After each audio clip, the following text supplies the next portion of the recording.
예레미야 애가 1장 18절에서 22절까지의 말씀입니다. 여호와는 의로우시도다. 내가 여호와의 명령을 거역하였도다.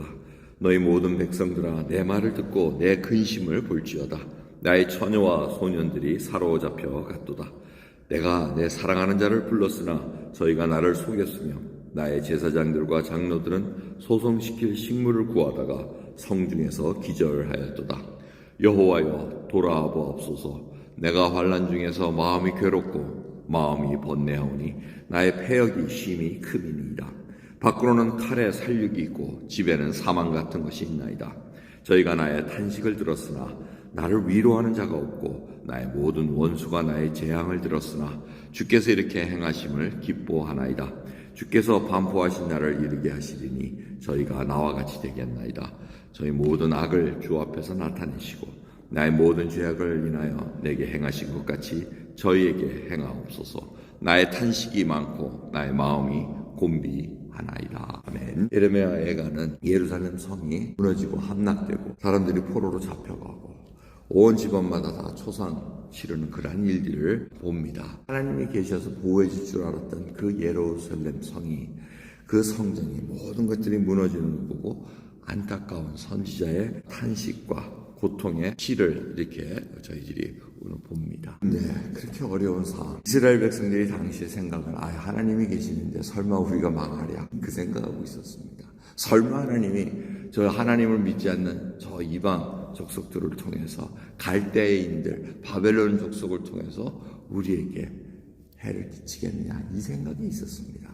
그런데 하나님은 악을 들어서서 지금 선한 백성들을, 선하진 않죠. 하나님이 택하신 백성들을 훈계시키고 징계시키는 도구로 사용하셨다는 겁니다. 자, 그런데 그런 상황 속에 여러분 보면은 마음이 얼마나 아프겠습니까? 당한 자나 예레미야 선지자 같은 경우는 그렇게 돌아오라 그랬는데 하나님 말씀대로 이루어졌습니다. 그래서 18절을 보면 여호와는 의로우시도다 이렇게 얘기합니다. 자기가 이렇게 힘들고 백성들이 징벌을 받을 만한 그 일을 했다는 겁니다. 보통 같으면 하나님 그럴 수가 있습니까? 하나님이 사랑과 은혜, 자비로우시고 인내하시고 이런 걸 쭉 얘기하시면서 이럴 수가 있습니까? 불평하지만 그렇지 않다는 겁니다. 하나님은 의로우시기 때문에 내가 여호와의 명령을 거역하였도다. 나를 돌아보는 겁니다. 남 탓하는 게 아니고 내가 하나님에게 범죄를 했나이다. 이스라엘 백성들이 하나님께 가지 않고 우상을 섬겼나이다. 이 고백을 하면서 자 봐라 다 우리가 했던 것이라 쓸모없는 질 아니었느냐 이렇게 얘기합니다. 19절 보면 내가 내 사랑하는 자를 불렀으나 여기서 사랑하는 자가 누굽니까? 이스라엘의 동맹국을 얘기합니다. 애국을 불렀습니다. 도와준다고 해놓고는 꿈쩍도 안 합니다. 오히려 이득을 취하려고 했던 그런 모습들이 동맹국들을 통해서 드러나니까 그게 다 소용이 없었다는 겁니다. 저희들이 우리를 속였다는 것입니다. 그리고 마음이 괴롭고 마음이 괴롭다는 것은 창자가 뒤틀리는 그런 표현을 하고 있습니다. 너무나 안타까웠다는 겁니다. 그 일을 통해서 정말 이제는 돌아봅니다. 우리가 이렇게 하나님의 징벌을 받을 만한 일을 했나이다 하고 인정하는 겁니다. 여러분 이 인정이 사실은 회복의 시작점입니다. 나의 잘못을 인정하지 않고 내가 얼마나 패역한 일을 했고 그런 마음 속에서 하나님을 섬겼던가 두 마음을 가지고 하나님을 섬겼던가 이런 것들이 다 드러날 때 이제 하나님께 간구한다는 겁니다. 그러면서 못 견디는 거는 이 하나님을 믿는 백성들을 적군들을 물리치셨을 때는 우리가 좋았는데 이제는 그 물리쳐 주셨던 적군들이 오히려 이 소식을 듣는다는 겁니다. 그 하나님이 구해내셨다 그러더니 저렇게 자신의 백성을 치네. 이 소식을 듣는 게 너무나 괴로웠다는 겁니다. 여러분 자식이 아버지 부모한테 징벌을 맞고 매맞는 게 그게 좋겠습니까? 하지만 왜 그러시겠습니까? 돌아오라는 겁니다. 제대로 살라는 겁니다. 그러한 말씀 속에서 지금 저희들이 이 말씀을 오늘 대하고 있습니다. 그러면서 22절 이 예레미야 애가는 그냥 고통과 탄식의 그 시로 끝나는 것이 아닙니다. 궁극적으로 나중에 가면은 온 세계를 심판하실 하나님을 인정하고 회복을 소망하는 그 기도로 끝납니다.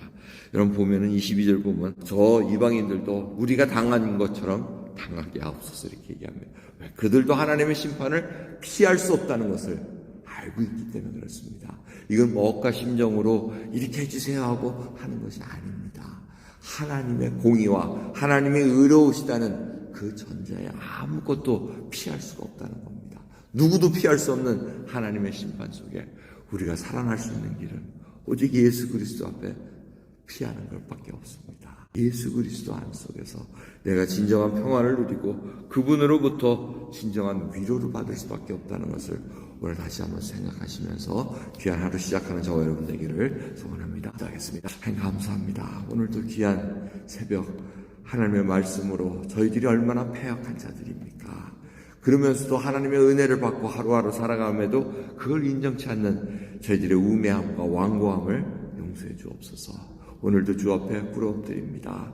진정으로 이 프레드릭스버그 성을 위해서 기도하게 하옵소서. 미국 성을 위해서 기도하게 하옵소서. 각 나라의 자신들이 지은 성을 지키기보다는 하나님께 이제는 항복하고 언젠가는 하나님께서 심판하실 날이 온다는 것을 깊이 뉘우치며 주 앞에 꿇어나올 수 있는 그런 각국 나라들 될 수 있도록 은혜 베풀어 주옵소서. 감사드림을 예수 그리스도의 이름으로 기도드리옵나이다. 아멘.